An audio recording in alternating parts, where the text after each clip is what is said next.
안녕하세요. 오늘의 화두 생각을 생각하는 김관상 TV의 김관상입니다. 오늘이 며칠이죠? 10월 29일입니다. 헤드라인 뉴스 뭘까요? 이태원 사고 1년이 됐네요. 추모 행사 오늘 어떻게 개최될 건지, 또 유족들 아픔이 크겠죠. 의대 증원 부분 계속 뉴스가 되고 있죠.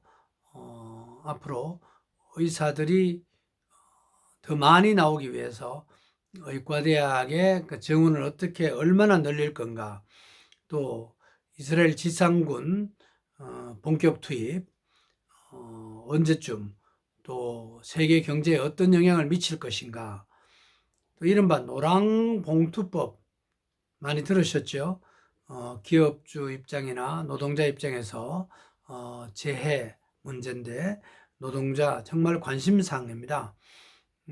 역사 속에 오늘의 역사, 지구촌에서 오늘 어떤 일들이 일어났는지를 알아보고 오늘의 화두, 오늘의 키워드를 생각해보는 시간입니다. 저는 오늘의 화두로 동행이라는 말을 던져봅니다. 요새 트로트 노래 들어보면은 동행이라는 키워드가 많이 들어가죠. 오늘 어떤 일이 지구촌에서 일어났는지 정리해 봅니다. 첫째, 2022년 10월 29일 오늘 이태원에서 헬로윈 축제에 참가한 159명 숨진 날입니다. 세월호 사고와 함께 적지 않은 사람들이 숨진 대형 사고였죠. 여러분, 사건과 사고는 어떻게 구분하는지 아시죠? 사건은 의도성, 일부러 고의로 한 거고, 사고는 자연재해, 또 누가 고의적으로 한 게 아닌 경우가 사고입니다. 참사나 사고는 사고가 객관적인 표현이고, 참사는 사고 가운데 주관성이 좀 들어가는 그런 용어로 저는 언론사에서 배웠습니다. 어쨌든 아직도 진행형입니다. 참 이태원 사고, 앞으로 이런 안전사고 다시는 없어야 되고 일어나서는 안 될 그런 일이라, 이런 생각이 됩니다. 유족들의 아픔, 또 지금도 계속 진행형입니다. 지나치게 정치화되는 것에 대해서 부정적인 시각도 또 있죠. 둘째, 오늘은 지방자치와 균형 발전의 날입니다. 행정안전부와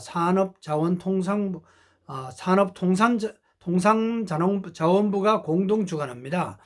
2012년 10월 29일 법정기념일로 지방자치의 날로 정해졌습니다.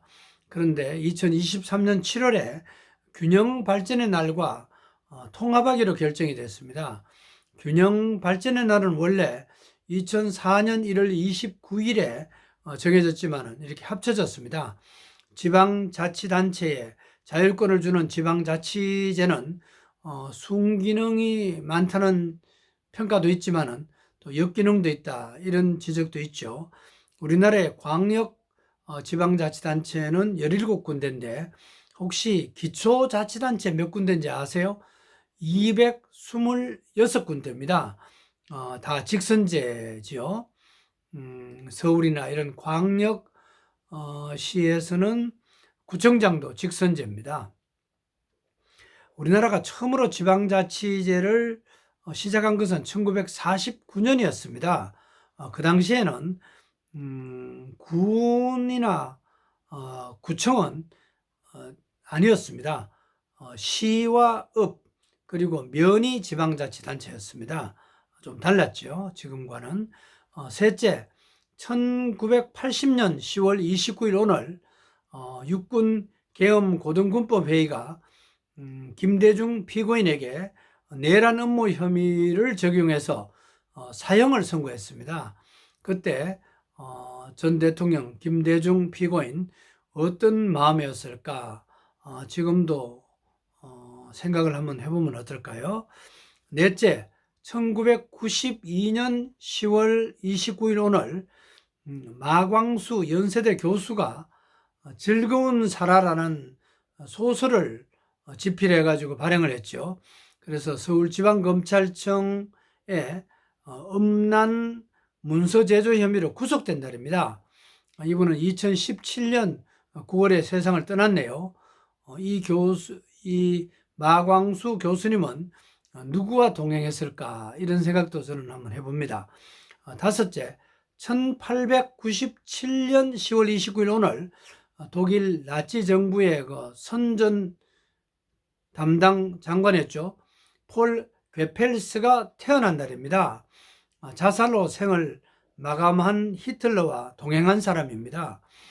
선전은 일종의 예술이다. 또 거짓말도 100번을 하면은 진실이 된다. 이런 말을 남긴 분입니다. 지체 장애인이었고 박사였습니다. 1945년 5월 1일 저녁 8시쯤 극단적 선택으로 생을 마감한 분입니다.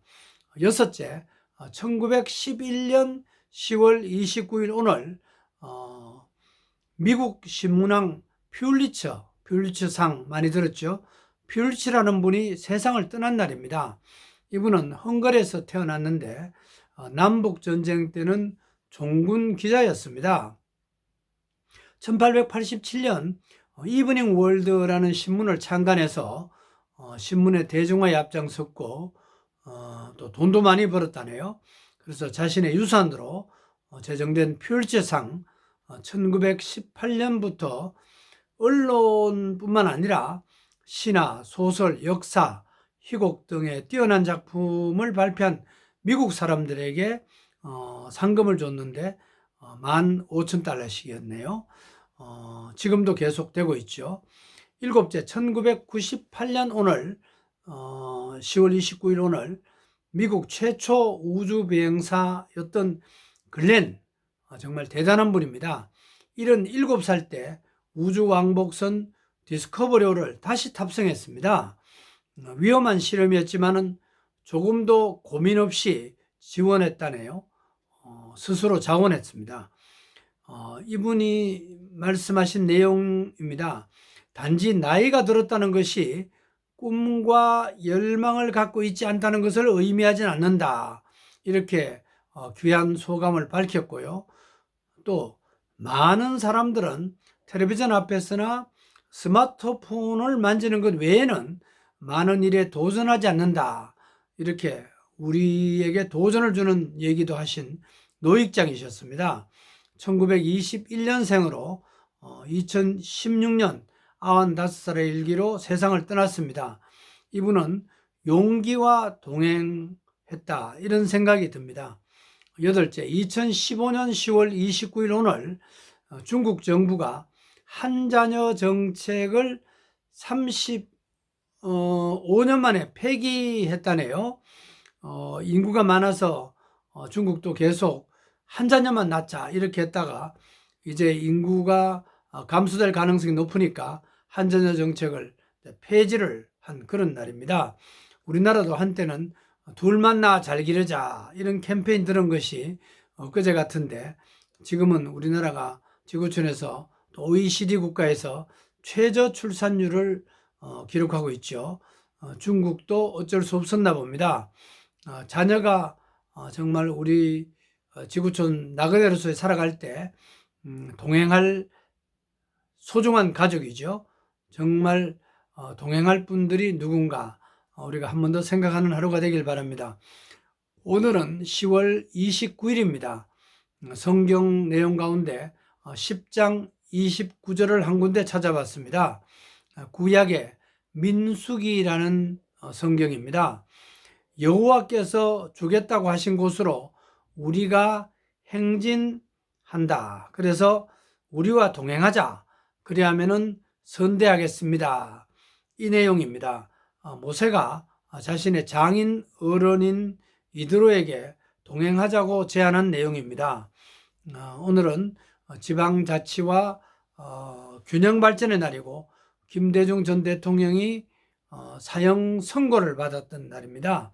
또 나치 정부의 괴펠스라는 분이 태어났고 언론인 퓰리처가 세상을 떠난 날입니다. 오늘의 화두는 나는 누구와 동행할 것인가 라는 말을 던져봅니다.